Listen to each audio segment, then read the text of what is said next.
sesuatu yang telah aku katakan kepadamu. Nah, coba di mana Yesus pernah mengatakan tentang ketuhanan Roh Kudus? Itu di mana? Di mana Yesus?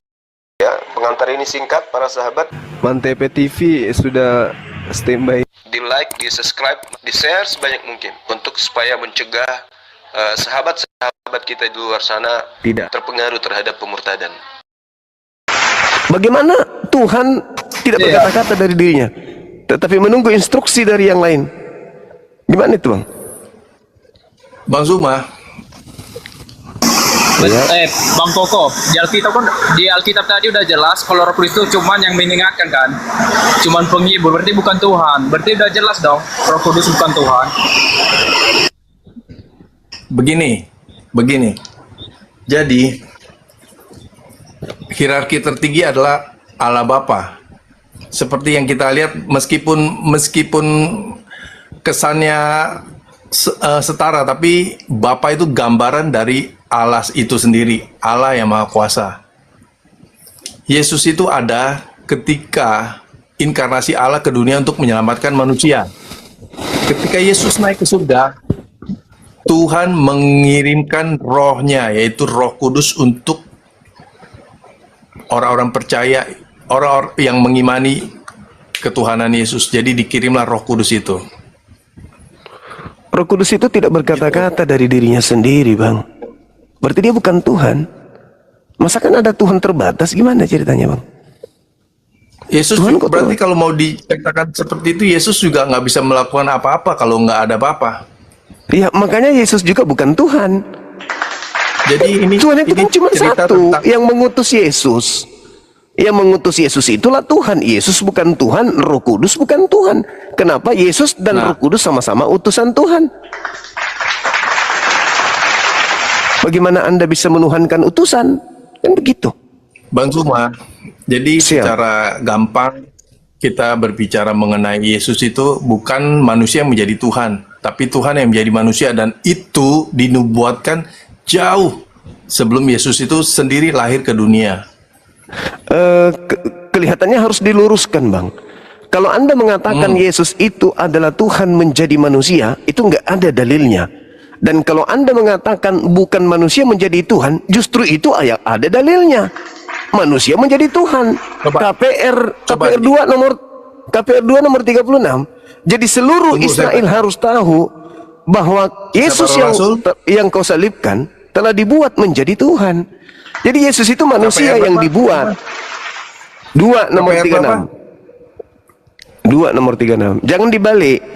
Tidak ada dalil Tuhan jadi manusia. Yang ada manusia menjadi Tuhan. Kan gitu. Makanya Yesus itu Tuhan bagi, mohon maaf, orang-orang jahat. Itu kata Petrus dan itu kata Yesus. Yesus Tuhan bagi orang jahat saja. KPR 2 nomor 36. 36. Oke, saya baca ya. Jadi ini kan atasnya khotbah Petrus ya. Ingat ya, itu khotbah Petrus ya. Betul. Jadi seluruh kaum Israel harus tahu dengan pasti bahwa Allah telah membuat Yesus yang kamu salib itu menjadi Tuhan dan Kristus. Apa yang salah dengan ayat ini, Bang Juma? Salah karena Yesus dibuat menjadi Tuhan untuk orang jahat. Jadi siapapun yang menuhankan Yesus itu adalah barisan orang-orang jahat. Itu fakta, itu real.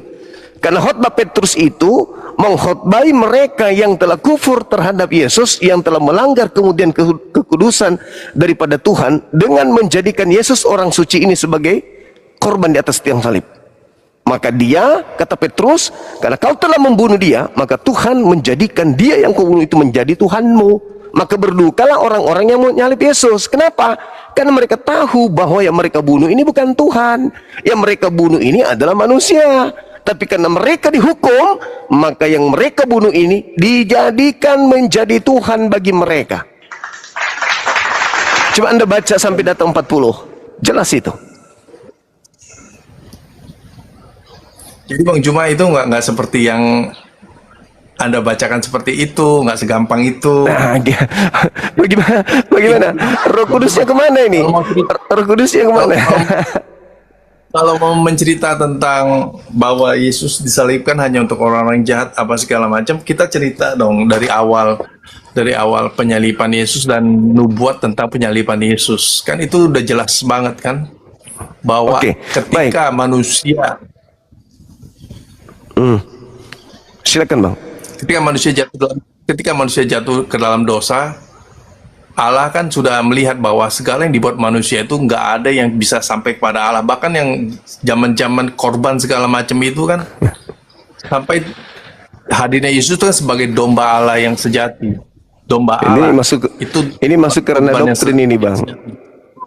Roh Kudus nggak Iya, berfungsi tapi sudah kalau sudah masuk ke ranah doktrin, Roh Kudus yang Anda sampaikan sebagai Tuhan itu tidak bekerja berarti. Kalau mau cerita Roh Kudus sebelum Yesus naik ke surga itu nggak ada Roh Kudus. Di bumi itu nggak ada Roh Kudus. Rohnya itu ada di Allah. Kata siapa abangku, Roh Kudus itu sudah ada. Elizabeth dicurahkan Roh Kudus, Zakaria Roh Kudus, banyak. Simeon juga orang yang penuh dengan Roh Kudus. Anda keliru kalau begitu. Itu makanya kukatakan itu kali Bang Zuma. Roh Kudus Bang. Coba Anda baca di dalam Lukas 1:41. Elizabeth Lukas 1 kepenuhan ayat Roh 41, Kudus. Ya. Makanya kukatakan Roh Kudus itu bukan Tuhan. Sudah Begini benar aja, Bang Jo. adik Koko Evan itu. ini. Tanya, gini aja Silakan, tanya silakan. ke Koko itu. Dia percaya, Koko, kamu percaya kalau Roh Kudus itu Tuhan, mau atau gimana? Ya, sorry. Suaranya ribut. Evan suaranya. Aku mau nanya. suaranya. Gini. Berarti Koko ini percaya kalau Roh Kudus itu adalah Tuhan, gitu. Ya bagian dari Tuhan kan Allah Bapa, Allah Putra, Allah Roh Kudus. Enggak, pertanyaan percaya Koko Percaya. enggak kalau bahwasanya Evan gini. Jadi sebagai seorang Kristen yang mempercayai Yesus itu dan mempercayai mujizat-mujizat yang terjadi dalam kehidupan orang Kristen itu adalah dari perbuatan kuasa Roh Kudus. Jadi ketika ada orang Kristen yang menghadapi berbagai masalah yang sulit dihadapi, kekuatannya sendiri nggak sanggup, dia perlu namanya kekuatan dari Roh Kudus. Itulah inti dari Kristenan ya. Salah satunya adalah Roh Kudus. Jadi banyak gini kok, aku mau gini, terus misalnya nih Koko meminta suatu kayak berdoa, terus percaya kok nggak kalau Roh Kudus itu dapat mengabulkan doa Koko gitu? Kamu nggak bisa dibilang Roh Kudus. Kita memohon di dalam nama Bapa, Putra, dan Roh Kudus, di dalam nama Tuhan. Jadi bukan mesti satu. Kita memohon pada Tuhan aja. Allah Bapa, Allah Ya udah, Putra, berarti Allah Roh. jelas dong, berarti tiga dong. Kalau kayak gitu berarti tiga dong Tuhan Koko. Aku sih cuma satu Tuhan kok. Aku sebagai Kristen cuma satu Tuhanku, gitu. Gini Evan. Jadi gini, kita memohon pada Tuhan. Kita menyadari bahwa Yesus itu gambaran dari Allah yang lahir ke dunia. Roh Kudus itu, ketika Yesus sudah nggak ada di dunia ini, kalau zaman murid-muridnya kan mereka perlu Yesus. Sekarang kita udah nggak, biarpun Yesus nggak ada, tapi kita mendapat satu karunia, yaitu Roh Kudus dari Tuhan yang diutus kepada kita, setiap orang yang ada di dunia ini. Jadi sekarang aku mau nanya sama Koko. Semua doa-doa kita itu yang jawab. Suaranya. Oh gini. Jelas nggak? Di sini jelas nggak? Belakangnya ribut. Suaranya ribut belakangnya. Backgroundnya ribut. Oke, kok kembali kepada pernyataan saudara yang mengatakan bahwa sebelum Yesus naik ke langit itu tidak ada Roh Kudus. Berarti kalau Tuhan Ya, rupanya doa kita, Tuhan kita Bang itu cuma satu. Bang, Kalau kita ketika bilang Roh Kudus juga adalah Tuhan, itu salah benar kok. Bang Zuma, ketika Elizabeth Roh Kudus itu Roh Kudus nggak dimiliki oleh jadi pernyataannya itu bukan sifatnya umum, itu pribadi. Tapi kalau zaman setelah Yesus naik surga itu udah Roh Kudus itu udah umum ya. Jadi dimiliki oleh semua orang Kristen yang percaya. Bung, data tertulisnya Elizabeth kepenuhan Roh Kudus malah ditolak. Gimana ini? Sorry, Elizabeth kepenuhan Roh Kudus tolak. Iya, Anda menolak. Anda mengatakan itu pribadi. Ya. Padahal data tertulis dengan sangat akurat di sana bahwasanya di sana Roh Kudus memenuhi Elizabeth, memenuhi Zakaria, memenuhi Simeon. Lantas siapa Anda yang membatasi hal tersebut? Sedangkan pernyataan Koko tadi tidak ada Roh Kudus sebelum Yesus disalib. Maksudnya mungkin gini, Bang Zuma, nggak secara umum ya dinyatakan dimiliki oleh semua orang percaya ya. Jadi kalau zaman Elizabeth waktu ibunda dari Yohanes Pembaptis kan, ketika dia dipenuhi Roh Allah itu kan, ya itu kan secara pribadi, nggak secara umum. Kalau ketika Roh Kudus itu berbicara mengenai ketika Yesus naik ke surga, maka Ia akan mengirimkan Roh penghibur, yaitu Roh Kudus kan? Ya, Roh Kudus dikirim kepada orang-orang yang percaya. Dan memuliakan Yesus dan mengingat semua kembali pernyataan-pernyataan Yesus yang pernah Yesus ajarkan, kan begitu? Ya. Nah, sekarang ketika Anda berbicara demikian dan mengiyakan, ada nggak Yesus mengatakan bahwa Roh Kudus itu Tuhan? Perlu nggak sih, Bang Zuma, ada pernyataan seperti itu? Ya kan Yesus Bahwa Roh mengatakan Kudus itu. Ya, fungsi Roh Kudus. Ya, Roh Kudus itu bata jadi Tuhan. Masalahnya Yesus mengatakan bahwasanya jika aku bersaksi sendiri, maka kesaksianku itu adalah tidak benar alias dusta. Nah, kalau saudara bersaksi sendiri Roh Kudus itu adalah Tuhan, jangankan saudara, Yesus aja dusta. Nah, kalau tidak ada kesaksian Yesus, tidak ada kesaksian Tuhan Elohim bahwa Roh Kudus itu adalah Tuhan, berarti Anda mengada-adakan sesuatu yang tidak pernah Yesus ajarkan. Kan begitu? Bang Zuma, Siap.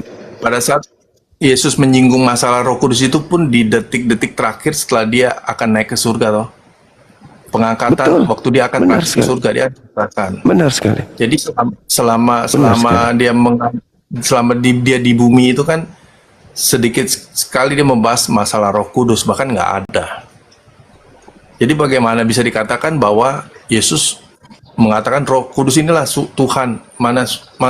Maksudnya mana ada korelasinya gitu? Harus mengatakan ini Tuhan pada saat dia masih ada di dunia ini kan? Fungsi Roh Kudus mengingatkan kembali apa yang pernah Yesus ucapkan. Kalau ternyata Roh Kudusnya tidak pernah mengatakan dirinya Tuhan, dan Yesus juga tidak pernah mengatakan Roh Kudus itu Tuhan, lalu roh apa yang membimbing kokoh mengatakan Roh Kudus itu Tuhan? Yesus kagak, Roh Kudus kagak, Elohim juga kagak.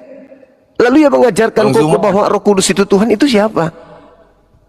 Gini, Bang Zuma, roh dari Allah itu, Roh Kudus itu roh dari Allah, itu roh Allah sendiri yang di dunia ini. Anda salah kalau Anda mengatakan bahwa Roh Kudus itu adalah roh Allah itu sendiri. Artinya Anda mendudukkan Allah itu sebagai makhluk jasmani yang butuh roh. Berarti kalau Anda mengatakan Tuhan memiliki roh dalam arti kata sama seperti kita makhluk, berarti Anda sudah menodai kesucian Tuhan dengan mengatakan Tuhan itu adalah makhluk biologis, ada unsur rohnya dan ada unsur biologisnya, sama seperti manusia. Padahal tidak begitu.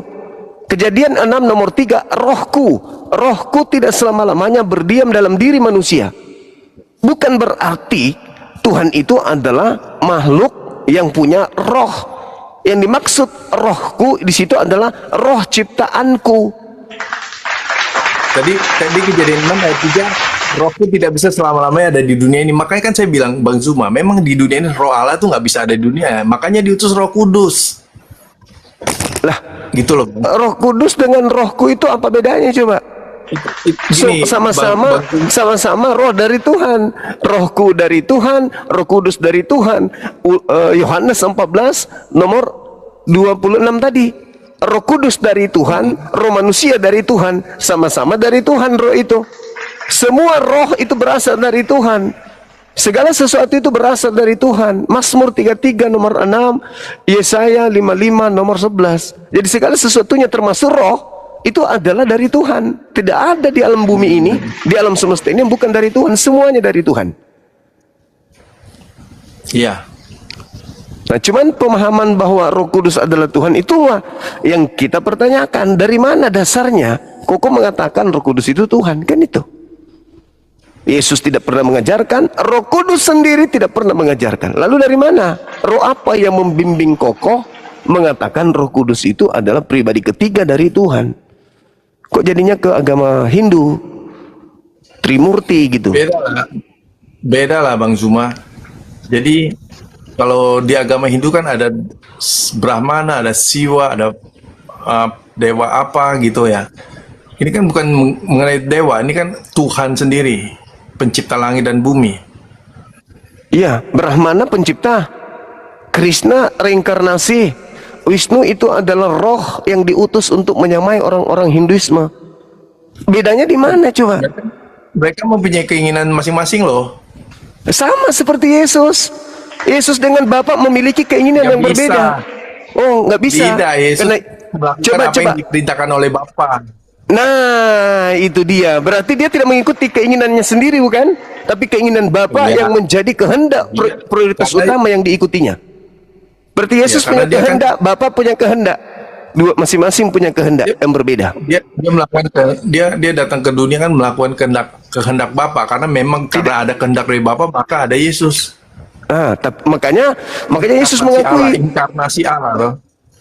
oh nggak bisa, karena Yesus memiliki kehendak sendiri.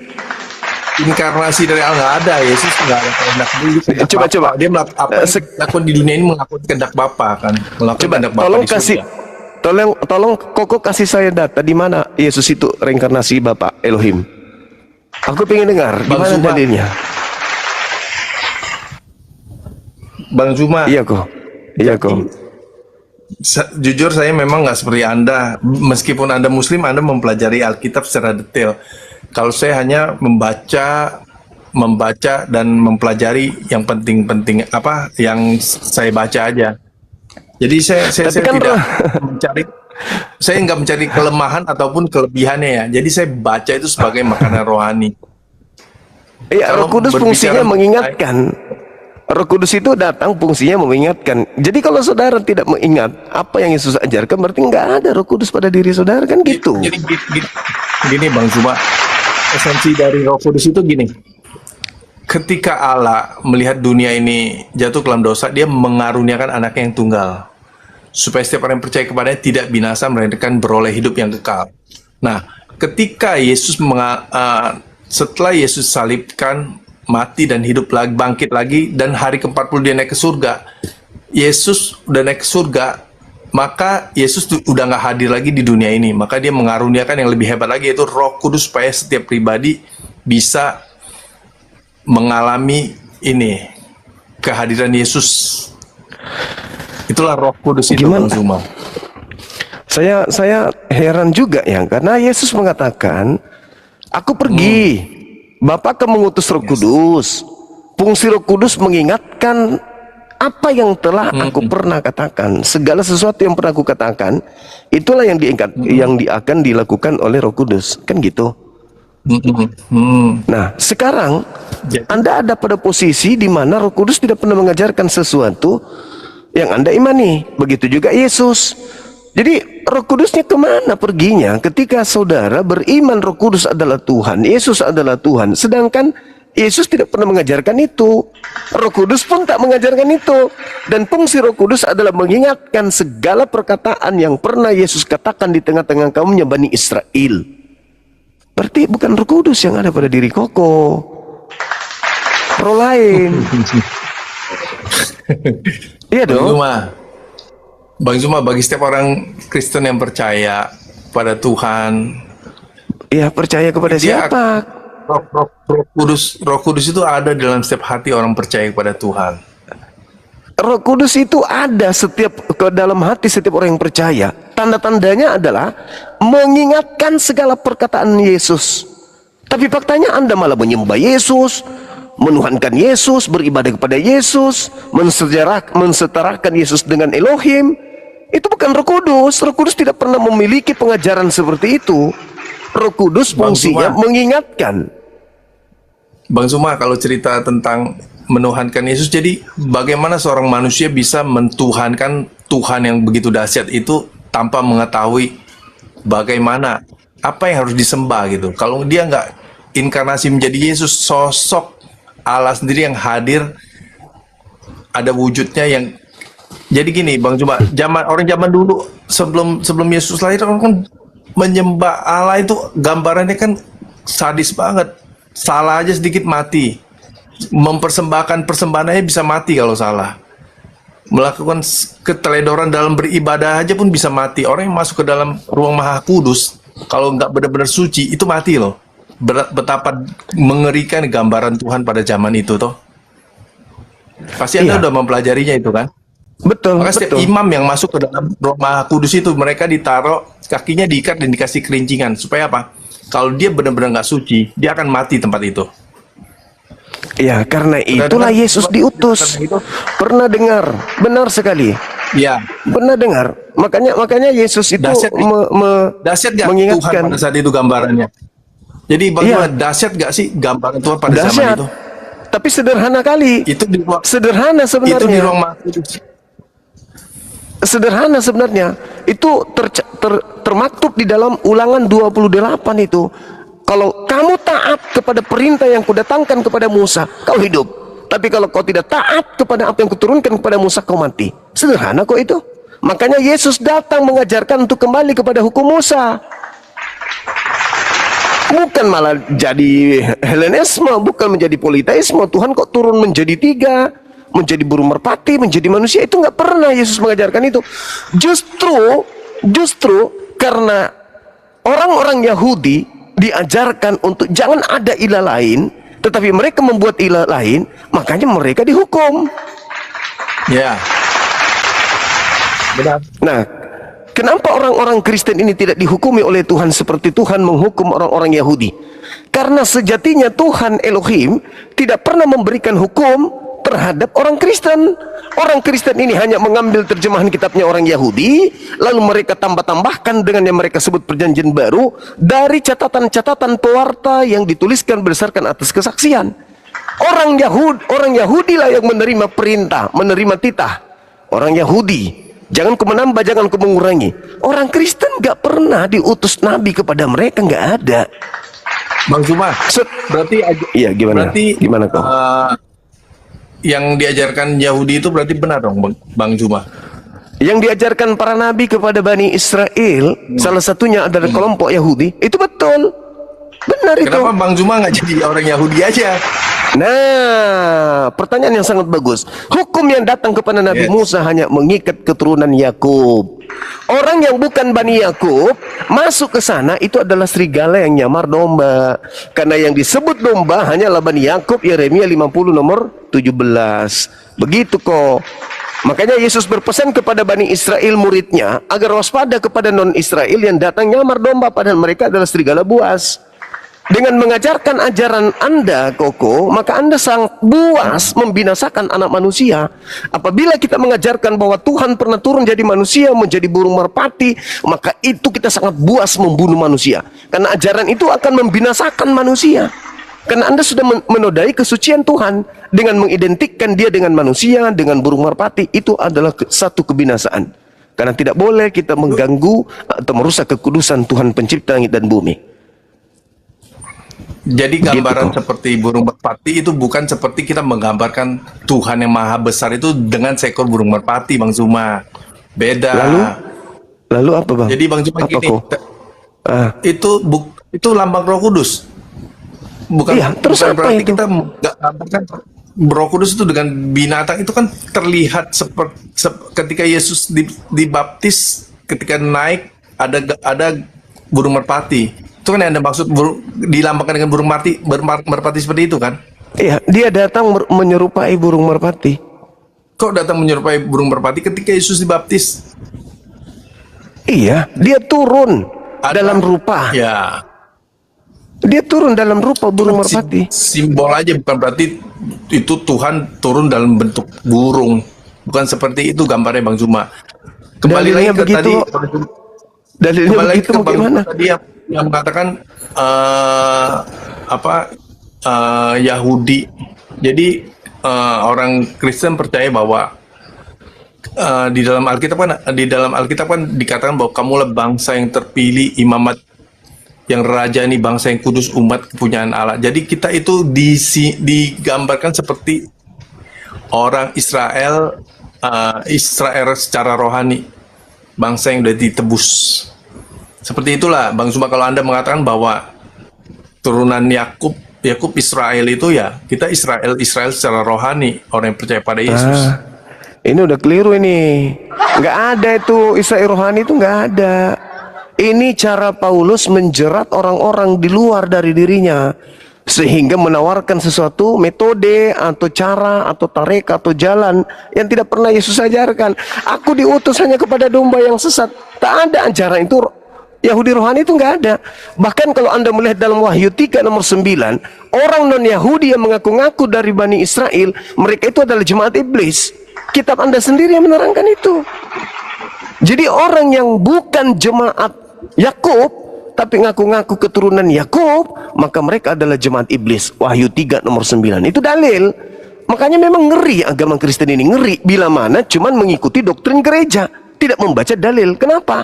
Setiap denyut Kristen itu melanggar perintah Tuhan. Tapi mereka nggak sadar, sama seperti Koko. Koko nggak sadar. Kenapa? Karena Koko lebih mengedepankan iman, kepercayaan, keyakinan daripada apa yang diucapkan oleh Yesus, apalagi yang disabdakan oleh Musa, apalagi yang difirmankan oleh Tuhan mereka. Itu dia.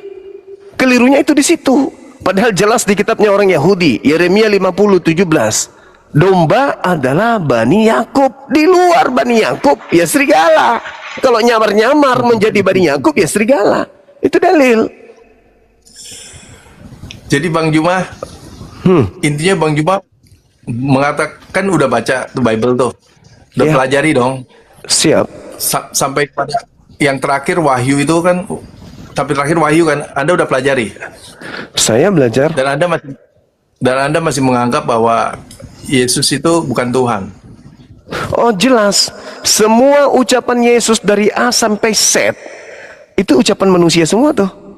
Nggak ada ucapan Tuhan. Bang Zuma pernah baca gak bahwa di surga itu ada dua tahta? Ya. Satu Bahkan lebih dari dua Allah, tahta. satu tahta Allah, satu tahta anak domba. Pernah dengar itu? Bukan Bang hanya Zuma? pernah, tetapi bukan hanya dua tahta.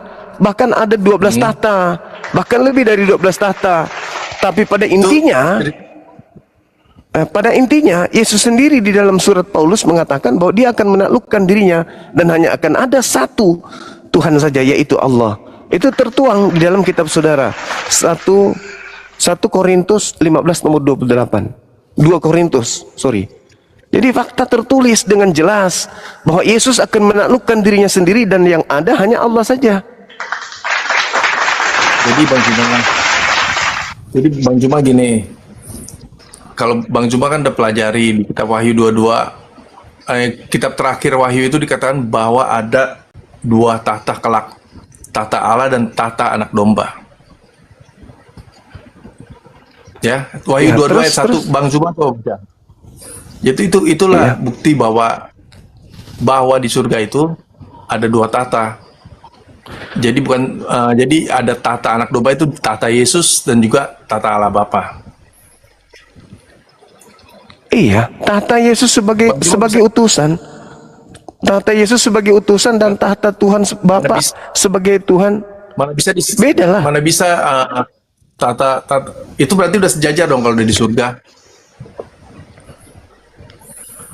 Oh enggak lah. Jadi gini, Bang Juma, intinya gini, kalau manusia nggak jatuh dalam dosa, Tuhan nggak perlu menjadi Yesus untuk berkorban.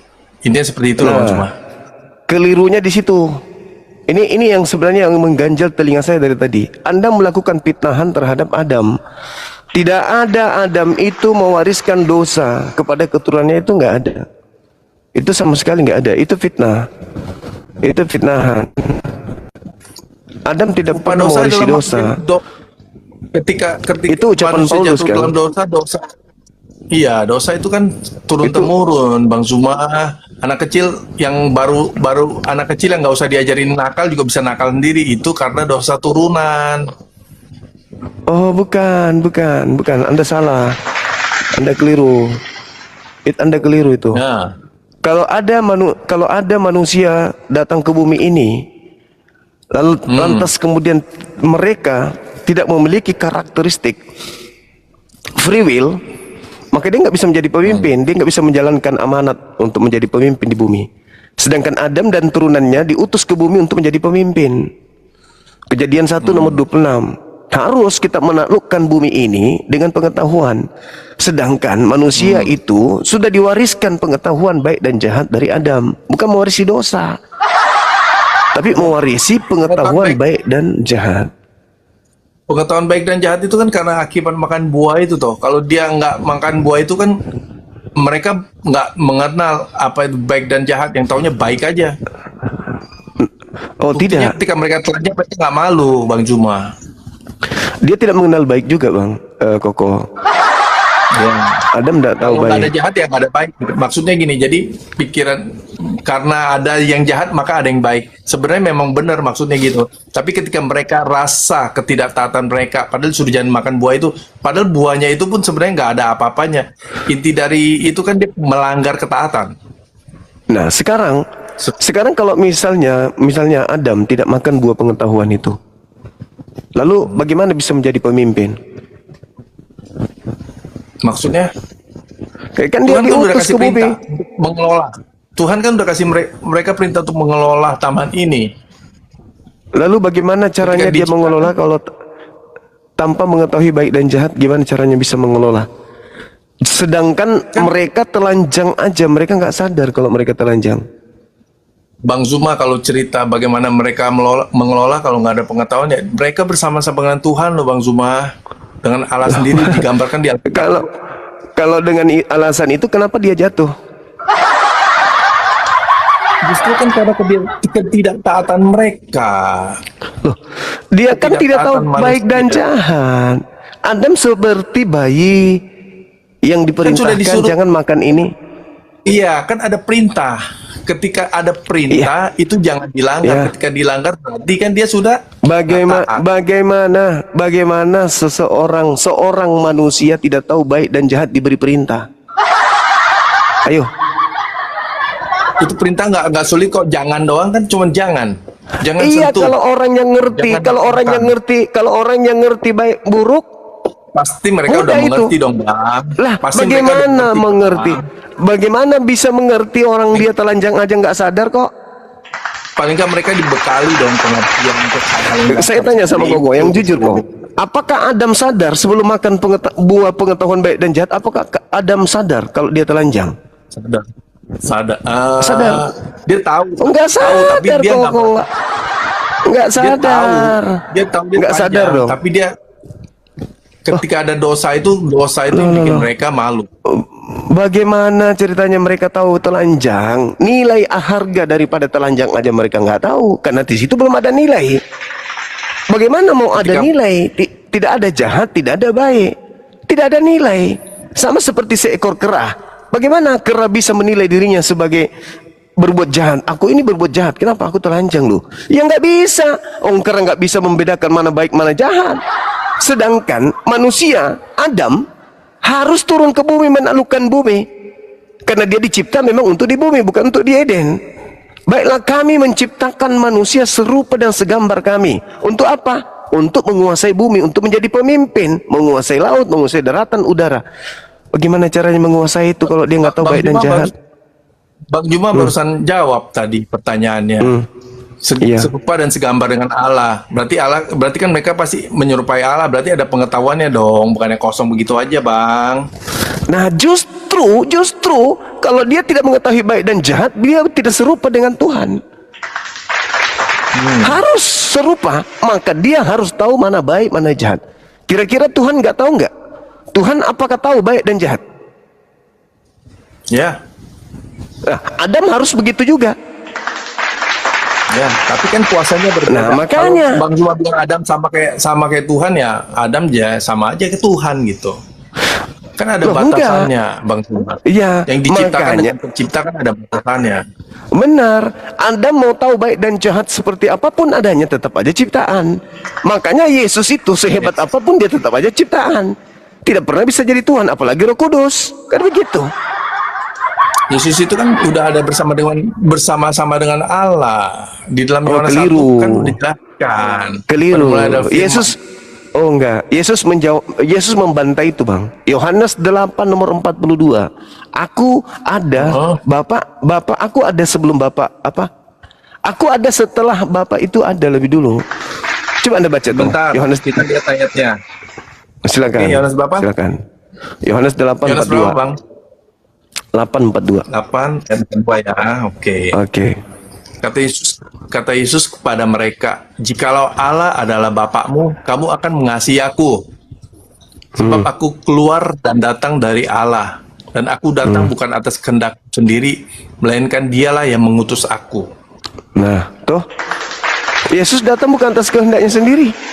Berarti ada yang lebih dulu, yang punya otoritas kehendak yang mengutus dia ke bumi. Andai saja Yesus itu adalah Bapa bersama dengan Yesus saat itu juga, maka dia akan mengatakan, aku datang atas kehendakku sendiri. Tapi dia mengatakan, aku datang bukan atas kehendakku. Berarti aku pesuruh. Aku ini kurir. Aku ini budak. Aku ini hamba. Aku ini orang yang diperintah. Office boy dia itu. Kalau di kantor. Lah iya dong. Apa? Office boy bekerja sesuai dengan perintah majikan, berkata-kata sesuai dengan perintah atasan. Office boy. Bang Zuma, Yesus nggak bisa Bang Zuma, melakukan apapun dari diri sendiri. Kita pertingkat diskusi kita malam ini. Jadi Baik, untuk Koko, memahami semuanya itu, jadi Harus untuk ada Roh memahami Kudus. semuanya itu, balik lagi harus ada Roh Kudus. Harus ada Nah, Roh Kudus. sayangnya Koko tidak memahami itu semua. Artinya Koko nggak punya Roh Kudus, kan gitu intinya. Ya, itu harus ada Roh Kudus. Enggak, untuk menjelaskan kepada Anda dong. Kepada saya kan udah memahami. Jadi yang belum mengenal ya ini nih. Harus ada Roh Kudus. Lah, tapi bisa memahami. buktinya saya lebih paham dari Koko. Maaf ini fakta, ini real. Faktanya itu. Jadi Anda boleh mengaku Anda punya Roh Kudus, tapi pada praktiknya yang punya Roh Kudus Bang Zuma, bukan Anda, kan gitu kok. Bang Zuma kalau punya Roh Kudus, Bang Zuma udah jadi pengikut Kristus. Justru Jadi karena Kristen. saya ada Roh Kudus, makanya saya tidak jadi Kristen. Terbalik Koko. Terbalik. Jangan dibalik. Fungsi Roh Kudus itu mengingatkan segala apa yang pernah Yesus ucapkan. Dan satu hal yang perlu dipahami oleh Koko, bahwa ketika Roh Kudus itu datang menyertai seseorang, maka orang itu akan memuliakan Yesus. Itu Yesus sendiri katakan, Yohanes 16 nomor 7 sampai nomor 13. Apabila Roh Kudus itu datang, maka dia akan memuliakan aku. Oke, Bang Zuma, saya mau tanya, Bang Zuma ada Roh Kudusnya nggak? Oh jelas Dalam diri dong Anda. Bang. Yes. Dari udah mana itu pasti. asalnya? Nah, satu hal yang perlu saudara pahami, Roh Kudus itu dalam konsep Islam itu adalah malaikat Jibril yang datang kepada manusia. Baginda Rasulullah Muhammad SAW yang mengajarkan hukum-hukum Islam, mengajarkan hukum-hukum di dalam Al-Quranul Karim. Sedangkan Kristen mengenal Roh Kudus itu hanya karena mengambil kata Roh Kudus itu dari Al-Quran. Sebenarnya dalam agama Kristen tidak ada istilah Roh Kudus. Kristen Indonesia yang baru menggunakan istilah Roh Kudus itu karena mengambil dari data-data mayoritas penduduk Indonesia yang beriman kepada Roh Kudus sebagai malaikat utusan Tuhan. Orang Barat, Kristen, Katolik, apapun sektenya tidak mengenal apa itu Roh Kudus. Yang mereka tahu adalah pneumahagios. Apa pneumahagios itu? Spirit yang murni atau spirit yang suci. Tidak ada istilah Roh Kudus di dalam agama Kristen di luar Indonesia, nggak ada. Bang Zuma, Gitu Bang. Iya. Bang Zuma, malaikat Yes. Jibril itu maha hadir nggak? Malaikat Jibril tidak ada dalilnya di dalam kitab saudara Roh Kudus itu maha hadir, itu nggak ada. Tunjukkan Roh kepada Kudus saya itu di maha mana hadir, dalilnya Roh Kudus maha hadir itu, di mana dalilnya Bang? Ketika Yesus naik ke surga, Di mana dalilnya bahwa Roh Kudus itu maha hadir? Itu yang dia kupertanyakan. akan mengirimkan Roh penghibur kan? yang mengingatkan. Ya, tapi tidak maha hadir dia, Bang. Dia Ada hanya di setiap ada orang yang percaya. hanya Di setiap ada di hati setiap yang orang yang percaya, bukan di setiap alam Yes. semesta. Yang disebut maha hadir itu ada menyertai alam semesta, apapun itu maha hadir. Sedangkan Roh Kudus itu hanya ada pada orang yang percaya, tidak ada pada orang yang tidak percaya. Gitu, abangku. Jadi Memang bagaimana iya. Anda bisa bagaimana bisa Anda mengatakan diri Anda sebagai memiliki Roh Kudus? Anda ngerti kata Roh Kudus nggak? Dalam bahasa Roh dari Indonesia Allah. kita. Roh- Oh, salah. Parakletos. Roh Kudus itu adalah makhluk suci.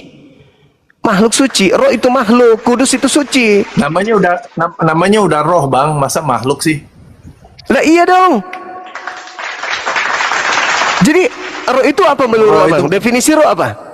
Definisi roh. Roh itu adalah roh itu gini, Roh- Bang Zumana. roh adalah- roh yang berasal dari Allah.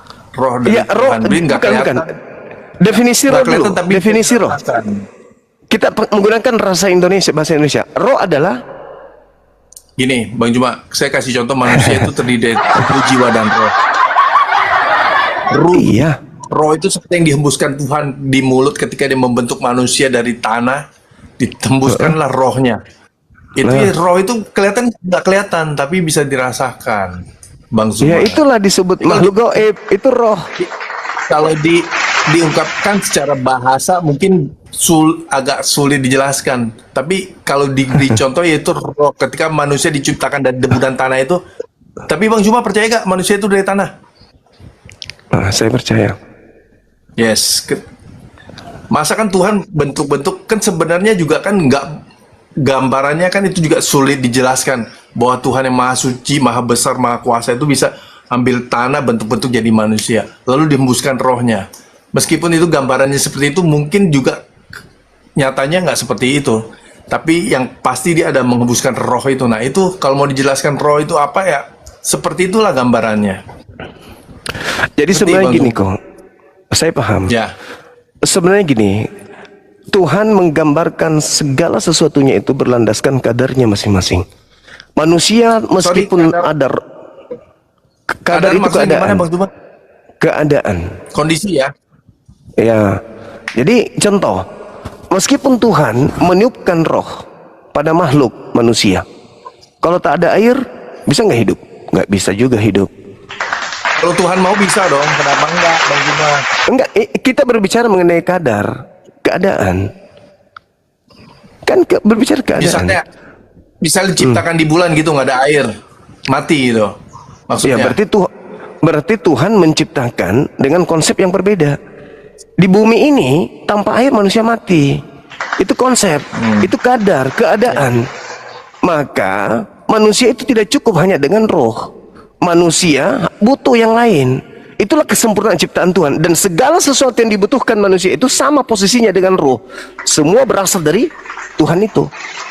Semuanya, bukan cuma roh. Air, udara, tanah, semuanya dari Ini kan Tuhan. cerita tentang penciptaan Bang Zuma, bukan cerita tentang kehidupan yang akan terjadi. Yang awalnya itu dari tubuh, jiwa, dan roh. Ya roh itu ketika manusia dibentuk dari tanah, debu dan tanah, ditembuskan roh. Jadilah fisik Adam itu kan, manusia pertama. Ya, itulah yang saya katakan tadi. Tuhan menciptakan segala sesuatunya berdasarkan kadarnya, keadaannya, Yes. kondisinya Makanya- yang sudah ditetapkan oleh Tuhan. Gini, makanya Bang Juma kalau di Bible kan diceritakan manusia diciptakan pada hari ke-6. Hari pertama Tuhan menciptakan semua fasilitas prasarana yang dibutuhkan untuk manusia itu hidup. Nah, itulah yang Benar. saya katakan. Iya betul. Emang itulah yang saya katakan bahwasanya cerita manusia. sadar atau apa itu memang itu Tuhan itu kan namanya Tuhan itu kan maha dahsyat, maha kuasa. Jadi ciptakan sesuatu yang menunjang kehidupan manusia kelak. Ya, yang akan itulah diciptakan. maksud saya. Itulah Ciptaan maksud saya terakhir, bahwa kan maksudnya ciptaan terakhir. Itulah yang saya katakan bahwa bukan hanya sekedar meniupkan roh saja. Tuhan juga menciptakan air untuk kehidupan manusia. Sebelumnya, Ya, masalahnya sebelum manusia sekarang, itu ada. masalahnya sekarang Anda mengkultuskan roh, padahal roh itu hanya satu bagian yang dibutuhkan oleh manusia untuk hidup. Bang Zuma, roh yang dimaksudkan Anda itu dengan Roh Kudus itu udah berbeda sekali. Memang saya paham, saya ngerti. Roh Kudus itu gelar dari malaikat Jibril. Di Alkitab tidak ada jadi Oke, malaikat saya buktikan kepada saudara. Siapa yang Oke. betul Roh Kudusnya antara Katolik dan Protestan? Saya nggak mempelajari Katolik, saya nggak ngerti. Nah, itu dia. Karena sama-sama jelasin. memiliki Roh Kudus. Sama-sama mengaku mengklaim memiliki Roh Kudus. Tetapi faktanya mereka berbeda dalam beberapa konsep. Mana sekarang yang Roh Kudus yang benar itu? Ternyata kalau kita lihat prediksi bahwa mereka memiliki Roh Kudus itu hanya angan-angan belaka. Yang disebut Roh Kudus itu adalah yang diutus oleh Tuhan untuk memberikan kaidah-kaidah tentang hukum, pengadilan dan pengisapan dunia akan dosa. Terjabar di mana itu? Di kitab suci, bukan di setiap manusia. Kalau Roh Kudus datang di setiap manusia, maka manusia tersebut sudah jadi nabi semua. Roh Kudus itu berguna kan? Roh Kudus kan roh penghibur dan roh yang mengingatkan kita. Bukan yang bikin kita benar. Itu kembali lagi kepada keinginan kita masing-masing lagi, Bang Zumar. Salah. Anda memiliki konsep yang begitu ngambang terhadap Roh Kudus atau penghibur itu. Coba Anda dalami lagi kitab Yohanes 16 nomor 7 sampai nomor 15. Bagaimana karakteristik sang penghibur yang Yesus minta kepada Bapa di dalam Yohanes 14 nomor 16. Aku akan minta kepada Bapa agar Bapa mengutus seorang penolong lain. Penolong lain inilah penghibur itu. Jadi dia seorang, dia manusia. Roh Kudus itu Roh Kudus. Nah, artinya bahwa ketika Anda menyadari itu adalah Roh Kudus ini tidak berkata-kata dari dirinya sendiri. Bang Zuma, Yohanes 16:13. Makanya Anda bisa menggambarkan sebagai bentuk seseorang itu, bahkan Anda gambarkan cocok dengan gambaran malaikat Jibril kan. Ini karena ini kita belum memahami ini dalam bahasa aslinya itu apa. Begini, Apalagi begini. kan saya kan bukan orang yang mendalami kitab suci seperti Begini, itu, kok. Bang Zuma. Oke, percaya enggak kok bahwa penghibur yang datang yaitu Roh kebenaran atau Roh Kudus yang Yesus sebutkan di dalam pengajaran beliau itu tidak berkata-kata dari dirinya sendiri. Nah, ini Otoritas jadi berabe di Allah nanti. Bapa. Nah, itu dia Justru makanya. bagus dong, megang komando satu dong, Bang Zuma. Oke, sekarang begini, masalahnya bukan di situ. Masalahnya ketika Roh Kudus itu bekerja pada masing-masing manusia, setiap manusia memiliki kepentingan, memiliki masalah, memiliki persoalan, memiliki pertanyaan di dalam hidupnya sekarang, dulu, sekarang maupun yang akan datang. Kalau Roh Kudus ada pada diri setiap manusia, dan Roh Kudus ini ternyata tidak bisa berkata-kata dari dirinya, berarti Roh Kudus kudu naik turun ke langit bertanya kepada Tuhan di setiap masalah orang yang ada di mana dia ada.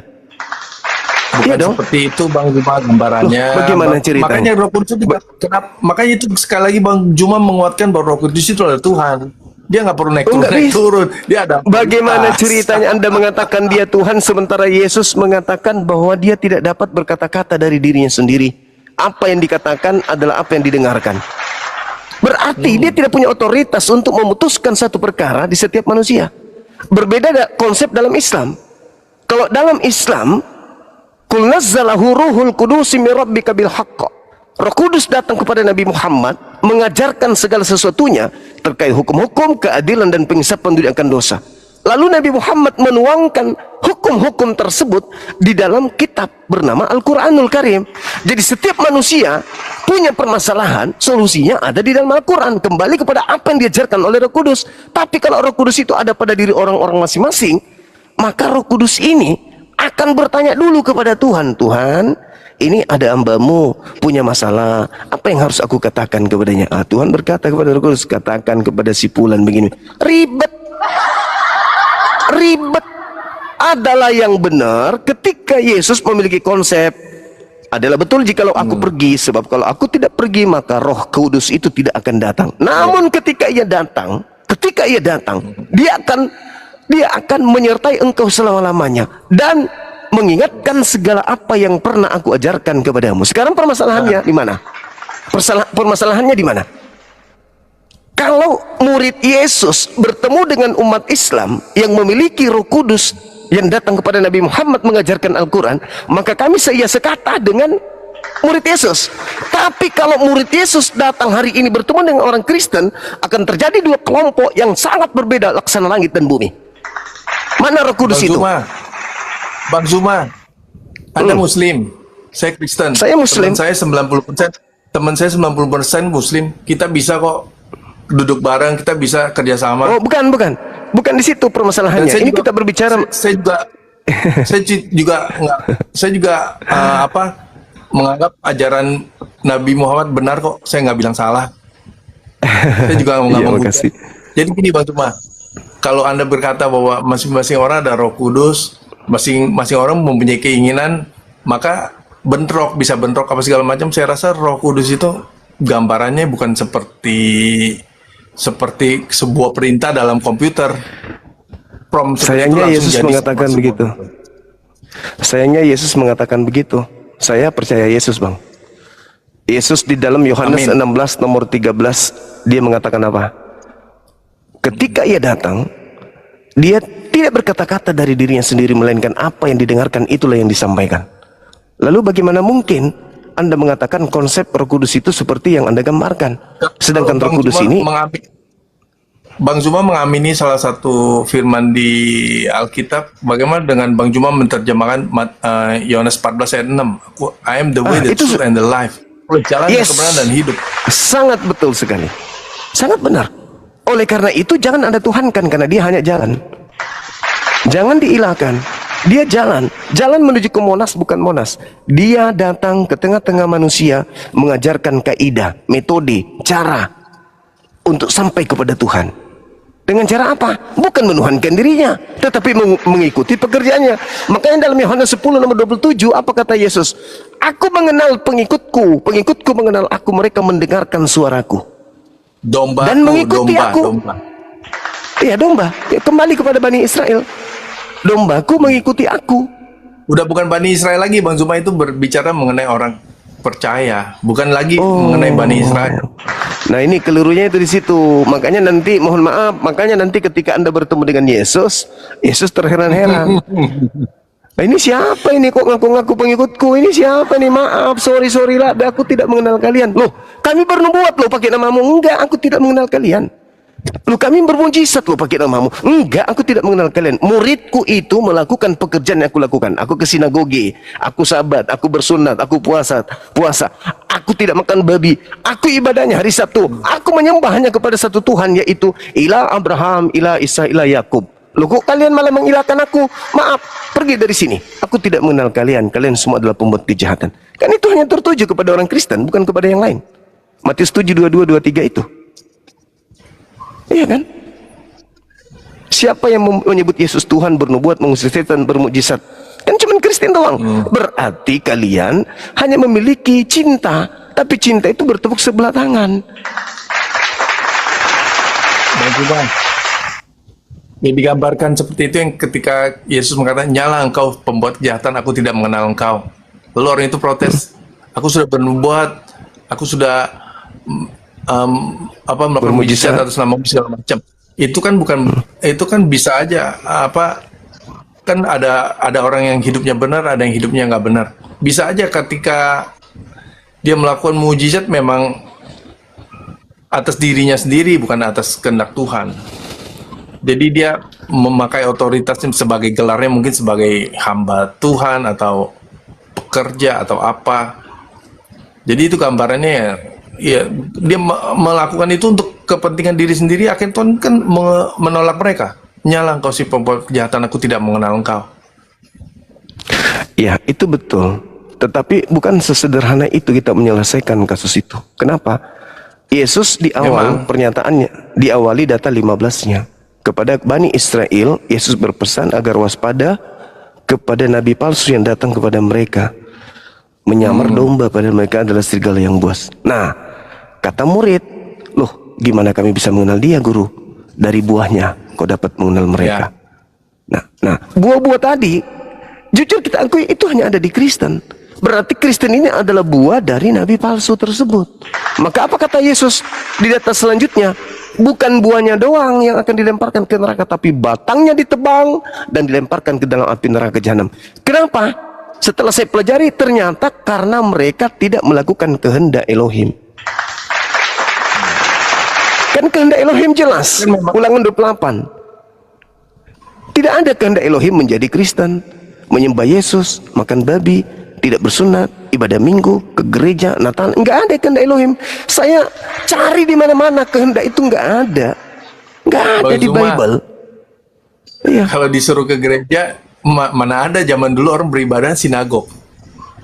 Ya itu dia makanya, itu dia. Kalau Bang Itu Juma dia sendiri, makanya. ya berarti Bang Juma juga ke sinagog dong? Kan enggak. Oh, Bang bukan. Juma ke masjid, kita ke gereja. Sekali lagi saya katakan kepada saudara, hukum yang datang kepada Bani Israel hanya mengikat kaum Bani Israel saja, anak keturunan Yakub. Ini berbicara tentang adanya non-Yakub, non-Bani Yakub yang ngaku-ngaku sebagai keturunan Yakub, tetapi mereka melanggar kekudusan daripada Tuhan yang disembah oleh Yakub dan keturunannya. Itu loh yang dimaksud. Jadi kami berlepas daripada hal tersebut. Kenapa? Kami tidak ngaku sebagai pengikut dalam arti kata seperti yang dilakukan oleh saudara kami Kristen. Kan itu poinnya. Seperti itu, Koko. Yes. Ada Bang lagi? Juma, oke. Siap. Jadi sebenarnya ini udah terikat di judul yang Bang Juma pakai. Jadi saya bisa jawab semuanya itu dengan kuasa Roh Kudus mestinya. Jadi Bang Juma udah Iya. batasi jadi Roh Kudus batal jadi Tuhan ya agak. Ini kan kita cerita semua itu sifatnya rohani loh Bang Juma, bukan sifatnya logis atau yang bisa diperdebatkan. Namanya iman kan nggak bisa diperdebatkan. Benar nggak? Bang Tapi Juma? iman, Anda mau, tapi kata kita Yesus, mau memperdebatkan sampai kemanapun juga memang nggak ada ketemu, nggak bakalan bisa ketemu. Ketika Ya. kita Kristen ditanya kenapa bisa Kristen, ujung-ujungnya kita berkata ya karena kuasa Roh Kudus. Lebih dari itu kita nggak bisa jawab lagi. oke. Ya, Bang Zuma. Oke, kok. Thank you loh. Oke, thank you. Enak loh Siap. diskusi dengan Bang Zuma. Kapan-kapan kita naik lagi, Bang Zuma, kalau saya udah nambah Oke. ilmu ya. Baik. Makasih, Salam kok, ya, Bang Zuma, ya. makasih. Siap, Thank you, siap. Bang Zuma. Baik, kok, baik. Makasih. Ya. Makasih, kok. Ya, itulah teman-teman. Saya kembalikan kepada saudara yang nyimak di bawah. Apa kesimpulan dari diskusi kami dengan Koko kita tadi? Silakan Anda menilai seperti apa poin yang bisa Anda jadikan sebagai edukasi yang mencerminkan sebagai makhluk yang berakal, kan gitu. Halo, semangat malam. Malam Bang Suma. Malam juga dari Kristen, Bang. Ya, Boleh buka kamera, silakan. gelap tapi Bang. Enggak apa-apa. Silakan, Abang. Saudara Saurus, oke. Dari Katolik atau Protestan ini? Protestan. Silakan, mungkin Anda sudah nyimak dialog kami tadi dengan Koko. Mungkin ada tanggapan atau ada yang mau Ya, sambil disampaikan? tanggapi. Silakan. Abang Silakan. cuma bilang kan cinta bertepuk sebelah tangan karena apa namanya Allah Yakub. Abang kan singgung itu, berarti orang Islam nggak ini dong, nggak percaya Allah Yakub, Allah Abraham dong. Kan Kristen kan nebeng-nebeng ngaku-ngaku mau percaya Tuhannya Yakub. Iya. Allahnya Yakub. Jadi Paham gini. nggak Bang saya? Paham nggak Bang saya? Mohon jelasin dari Bang semua. Oke. Paham. Sangat Oke, paham. makasih. Jadi saya katakan gini, Bang. Kenapa saya berani mengatakan Kristen itu adalah cinta? Ya, Tapi cinta bertepuk sebelah tangan kan, tapi kan dia bertepuk tahu. sebelah tangan. Tapi dia tahu Allah yang benar itu Allah Yakub kan. Paham Iya. nggak Bang saya? Oh, Iya. Iya, kalau Sekarang dari Islam oke. maksud saya.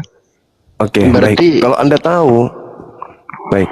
Kalau Anda tahu, saudara Apakah tahu. orang Islam menyembah Allahnya Yakub maksud saya? Iya, jadi gini. Emang itu Kalau- pertanyaannya. Oke. Kalau saudara tahu bahwa Yakub adalah ilah, yang disembahnya adalah ilah yang Allah yang benar. benar. Ya. Iya. Lantas kenapa Anda tidak mendudukkan pernyataannya sebagai peneguhan di dalam kepercayaan? Seperti kami umat Islam. Karena kami percaya kepada ilah yang disembah oleh Abraham, Ismail, Ishak, Yakub, maka kami mendengarkan setiap detakan daripada peletakan firman yang datang kepada Bani Israel itu. Bangsa Israel bangsa pilihan. Mereka pernah diangkat oleh Tuhan, pencipta langit dan bumi. Yes. Bahkan Tuhan mengatakan dalam Al-Quran, "Inni ma'akum." Aku bersama dengan kalian Bani Yakub. Tuhan pencipta langit dan bumi pernah bersama dengan Bani Yakub. Kenapa dibenci sampai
4, barang siapa yang menuhankan aku, kata iblis, maka segala kemegahan dunia akan aku berikan kepadanya.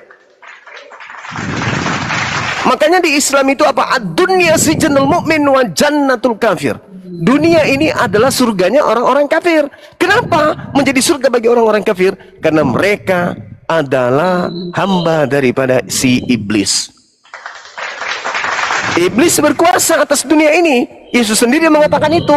Yohanes 12 nomor 30, Yohanes 14 nomor 31. Sorry, Yohanes 12 nomor 30. Itu jelas itu bahwa penguasa dunia ini adalah iblis. Jadi kalau ada orang menguasai dunia, berarti mereka sedang mendapatkan mandat, mendapatkan tahta dari siapa? Dari Tuhan mereka. Siapa? Iblis. Makanya dunia ini bagi umat Islam itu adalah penjara. Kami umat Islam ya hidup apa adanya. Kami butuh HP beli, butuh mobil beli, tinggal beli aja. Kami tidak menghabiskan waktu untuk mengejar kemegahan dunia. Sorry, maaf, itu bukan kami. Kok tidur dia? Diajak diskusi kok dia sampai tidur? Tidak bang, dengar bang. Tidak ada titik komanya, abang nggak ada titik komanya, nggak ada kasih kesempatan kita. Oke, silakan. Tapi kan kalau orang gimana nggak diberkati ya, nggak ada konsep itu di Bang Suma ya. Kalau susah ini segala macam, berarti bukti Tuhan nggak memberkati dia itu gimana sih? Oh enggak, bukan. Tanda-tanda orang yang diberkati itu adalah orang yang selalu ikhlas dalam setiap keadaan. Itu orang diberkati. Dia punya harta ikhlas, tidak punya harta ikhlas. Dia punya harta hati-hati. Dia senang kalau dia kemudian berupaya, berusaha, tapi tidak pernah kaya. Dia senang. Orang yang berakal dan beriman tahu Tuhan sedang mencintai aku, Tuhan sedang memeluk aku. Tapi kalau ada orang setiap kali berusaha, sukses, hati-hati, jangan sampai itu wujud kecintaan Tuhan terhadap hambanya, sehingga hamba ini diberikan harta itu karena kenapa? Ini hambaku, aku sayang. Sayang sekali kalau di dunia dia sudah menderita, di neraka juga nanti menderita. Maka aku kasih harta di dunia ini supaya dia nikmati. Sebab setelah mati dia tidak akan menikmati lagi kenyamanan, melainkan siksaan dalam neraka jahanam selama-lamanya. Maka aku berikan harta. Oke lah, kau juga ciptaanku, aku juga menciptakanmu. Silakan kau nikmati hidupmu di bumi ini 70 tahun, 80 tahun. Tapi setelah itu aku bakar engkau di neraka selama-lamanya. Makanya dunia sijnul mu'min wa jannatul kafir.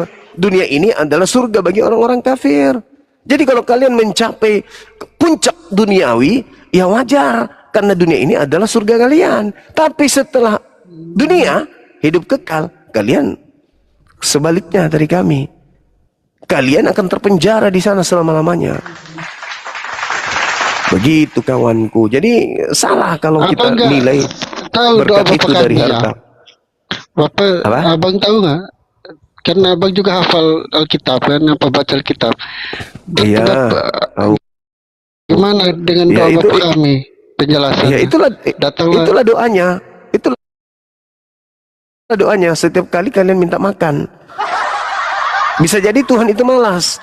Tiap hari kok minta makan, tapi tiap hari kok tidak ada ibadah menyembahku. Kerajaanmu di bumi seperti di surga.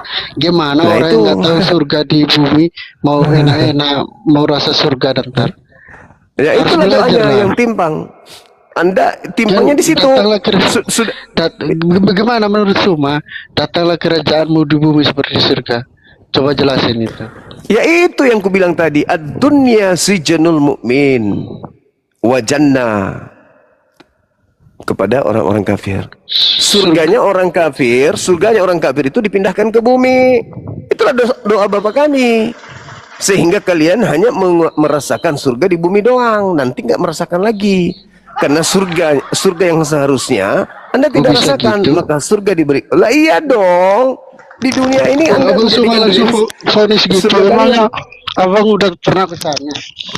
Loh, jadi mungkin mana lagi? Masa iya sengsara di dunia, sengsara di akhirat?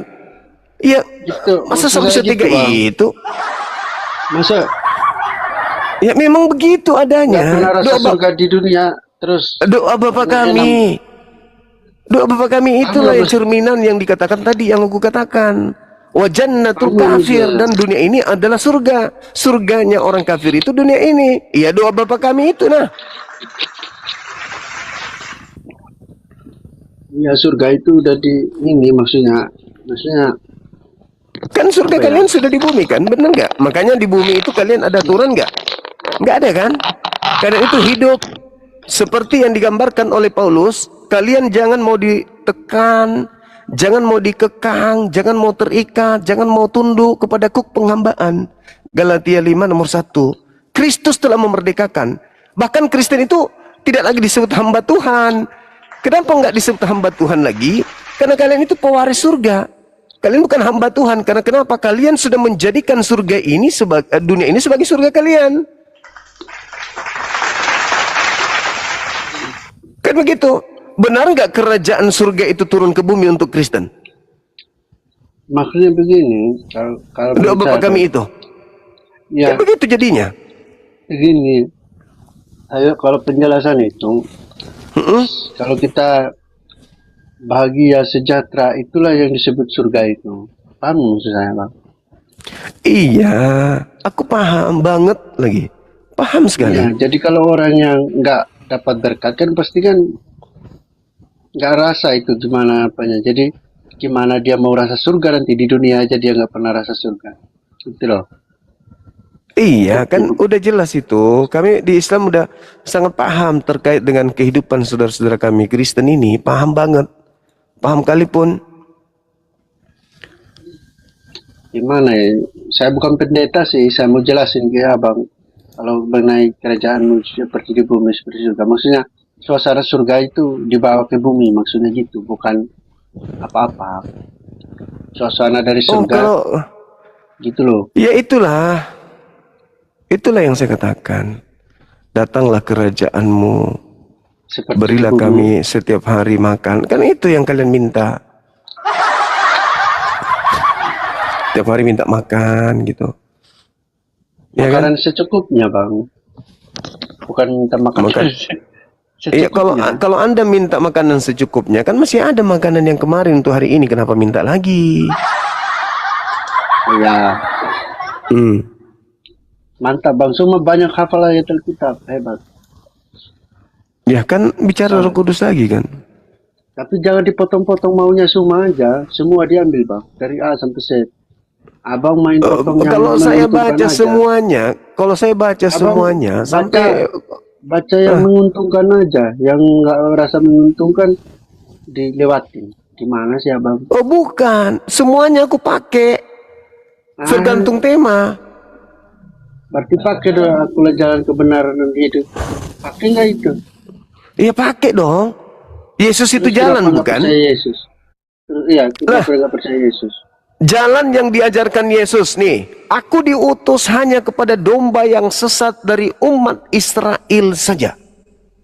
Apa Anda percaya? Iya. Saya enggak. Apakah Anda Israel?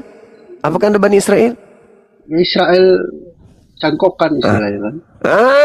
Cangkokan, mangga kapang, durian kapang, apa? Ya diseru Inilah, Israel rohani, Bang. ini. Dalam Kristen itu Israel rohani. Serius. Israel rohani. Di mana? Di mana Yesus pernah menyebut Israel rohani itu di mana? Enggak ada. Ini yang istilahnya kalian tidak pendeta. sadari. Makanya Yesus mengatakan pengikut Farisi Istilahnya- 2 kali lebih jahat. Ini buktinya. Kalian mengada-adakan sesuatu yang tidak pernah Yesus ajarkan demi untuk kepuasan duniawi kalian. Menghalalkan begitu, segala Bang. sesuatunya. Tidak pernah Yesus mengajarkan tentang Israel rohani, itu nggak ada. Dari Israel. Itu karangan kalian sendiri. Hanya mereka yang kita sembah kan gitu loh. Kalau menyembah Tuhannya Israel, Anda harus masuk Islam, bukan jadi Kristen. Oh gitu kan. Lah, ya iya dong. Beda. Loh, kok Bukan orang Israel. kata siapa? Saya percaya Tuhan. Loh, sekarang apakah Tuhan Bani Israel itu Tuhan bagi negeri Mekah atau bukan? Kan Ayo. beda kan? Enggak, aku tanya dulu. Apakah Tuhan yang disembah Bani Israel itu adalah Tuhan bagi negeri Mekah? Bukan kan? Beda kan? Hah? Berarti terbatas Tuhan Bani Israel itu. Namanya kan Hanya Tuhan. namanya apa Tuhannya orang Islam Allah SWT. Tuhannya orang Israel Bukan, kan bukan, Yahweh. bukan, bukan. Jangan ke situ. Jangan ke situ. Saya tanya, apakah Tuhannya Israel bukan Tuhan bagi negeri Mekah? Kan Allah SWT bilang. Enggak, saya bukan tanya ke situ, abangku. Yang saya tanya, apakah Tuhan Bani Israel bukan Tuhan untuk negeri Mekah? Apakah Tuhan Bani Israel hanya untuk tanah Palestina? Ah, itu pintar. Kan pintar. Tapi kan yang tahu duluan kan bangsa Israel. Iya, Tuhan tahu. yang Nah, sekarang sebangsa. apakah Yesus itu Tuhan untuk alam semesta? Ya. Dalil. Dalil yang Nanti dia datang. Aku akan kembali. Ada di Wahyu, Bang. Nanti dia datang kan. Nanti dia Tuhan kan. Cuma Tuhan yang bisa adili manusia, Bang.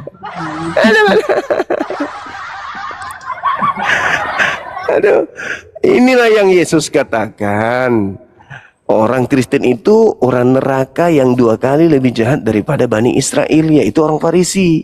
Matius 23 nomor 15. Bunyinya gimana? Celakalah engkau wahai ahli Taurat, celakalah engkau wahai orang Farisi, celakalah engkau wahai orang munafik. Engkau menjelajahi daratan, menyeberangi lautan untuk mentobatkan orang menjadi pengikut agamamu. Setelah menjadi pengikutmu, kau jadikan dia orang neraka yang 2 kali lebih jahat daripada engkau sendiri. Karena hanya Kristen pengikut Farisi itu. Jadi Kristen ini adalah orang neraka yang 2 kali lebih jahat daripada orang Farisi. Sejahat-jahatnya Farisi, mereka tidak pernah mengatakan Tuhan mereka turun ke bumi, menjadi manusia, mati dibunuh manusia, tebus dosa manusia. Itu nggak ada. Kan ada nubuatnya, Bang. Kan Abang baca kan ada di Perjanjian Lama. Nubuat apa Nubuatannya. lagi? Yang dari Apa nubuat Kejadian. Lah, itu kan kitabnya Yahudi. Yang tahu itu Yahudi, bukan kita orang Indonesia. Kita hanya termakan doktrin doang. Sahabat Raja Bintang, selamat bergabung. Kan begitu. Cuma doktrin doang. Oh, itu ada nubuatan apa? Roh Kudus pernah dinubuatkan enggak? Nah, sekarang Roh Kudus dinubuatkan di mana di kitabnya orang Yahudi? Ada. Ada, Bang. Nah, di mana? Keturunanmu, kan ada itu di Kejadian, keturunanmu akan meremukan. Ini berbicara mengenai Roh Kudus. Roh Kudus, ada nggak nubuatannya di dalam kitabnya Yahudi? Nah, memandang ke langit. Nah, Ya janji, nanti dia akan datang. Janji, Tuhan Yesus janji, Bang. Sebelum dia terangkat. aduh, parah. Ada, ini. Bang. Sebelum dia Di mana? terangkat ke surga. Ah, Jika apa katanya? penolong itu datang, dia Nah, akan, memuliakan aku. ya kira-kira begitulah. Nah, ketika Roh Yesus diberitakan mati dengan jalan kutuk, memuliakan atau menghinakan itu, Bang? Namanya nubuat. Yesus menanggung dosa maling ayam. Itu memuliakan atau apa? Itu tidak mulia, Bang. Sebagai penebus dosa itu tidak mulia. Itu diidentikan dengan binatang. Apabila ia datang, Roh kebenaran itu, Roh Kudus itu akan memuliakan aku. Nah, ketika orang Kristen menghinakan Yesus, Roh Kudus datang memuliakannya dalam agama Islam. Gitu maksudnya, Bang. Ketika Roh orang Kudus. Kristen memuji-memuliakan namanya di gereja. Dari Wah, mana? itu menghinakan, itu bukan memuliakan, itu menghinakan itu. Orang kita nyanyi di gereja, apa kan? Itu kan memuliakan Yesus, Bang. Memuliakan gimana, Bang? Gimana buktinya memuliakan kayak mana? Yesus itu dimuliakan ketika Yesus diajarkan kembali ajarannya. Kok dimuliakan, kok Tuhan turun ke bumi, Yesus setara dengan Tuhan. Dia nebus dosa, itu bukan memuliakan, itu menghinakan, sedang mengolok-olok Yesus itu. Kok gitu? Ya iya dong. Cobalah Anda puji Gibran. Siapa nama wakil presiden itu? Siapa nama wakil presiden kita? Gibran kan? Anda mengatakan hiduplah presiden Indonesia, Gibran, presiden, Gibran, presiden. Didengar itu marah dia karena dia disanjung tidak sesuai dengan fakta. Anda mengangkat Yesus begitu tinggi padahal Yesus sendiri bertuhan. Itu tidak memuliakan, itu menghinakan. Abang ngaku baca Alkitab, tapi pemahamannya kayak gitu ya. Abang baca yang jangan baca-baca yang comot-comot dong. Baca Bukan serius, comot, Bang. bukan comot. Saya paham Bible. Dari sampul sampai penutup belakangnya aku hafal, aku tahu. Dari Aku Kejadian ngerti. sampai Wahyu loh. Kalau baca-baca. Iya. Jadi kejadian sampai ke penangkapan, penggiringan dan juga eksekusi matinya aku tahu semuanya. Oke, Bang Suman. Begitu, Bu. Kamu comot-comot. Masalahnya comot-comot gimana? Baca Apanya yang yang dicomot?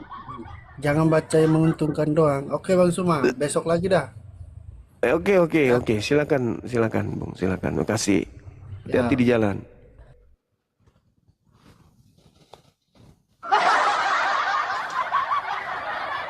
Jangan gitu dong, jangan memfitnah. Saya mengambil yang menguntungkan saja. Ya tidaklah. Kita berdiskusi apa yang Anda butuhkan ya saya berikan. Saya berikan. Anda butuh apa dalam diskusi ini? Dalil saya kasih. Anda kan tidak bisa kasih dalil. Aku yang kasih. Gitu. Makasih teman-teman yang mendukung live kita ini. Masya Allah. Tembuskan 2M yuk. Bisa kan ya? Bisa dong. Ya, love orange-nya juga sekalian. Masya Allah. Halo, semangat malam. Halo. Halo, semangat malam. Semangat malam. Ada onde-onde kah? Oke. Saya anggap saudara lagi tidur. Ada Dinda Dio. Bagus.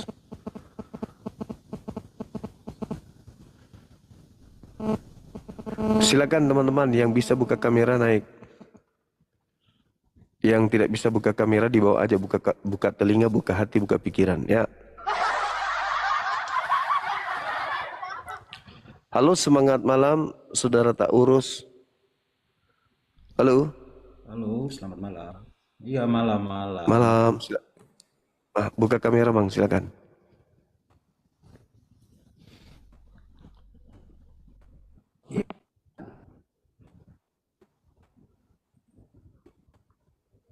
Hai, selamat malam.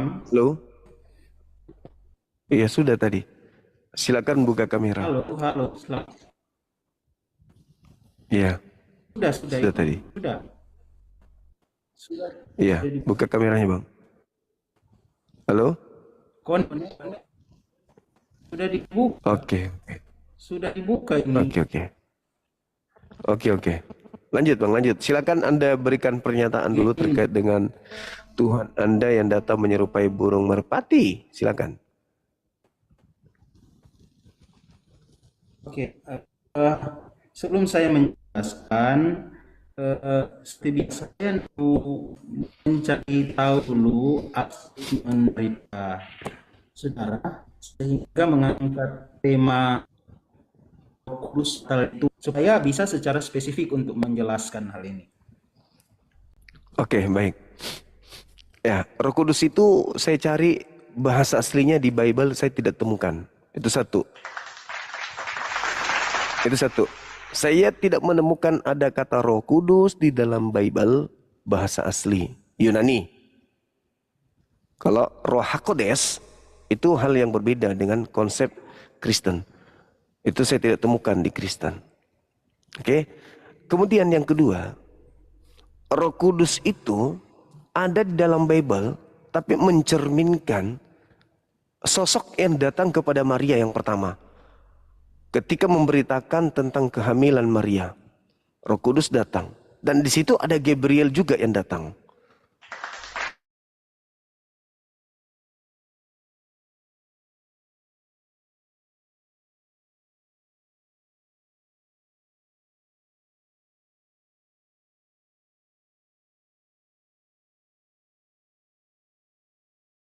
Tidak ada. Yesus tidak pernah mengajarkan Roh Kudus itu Tuhan.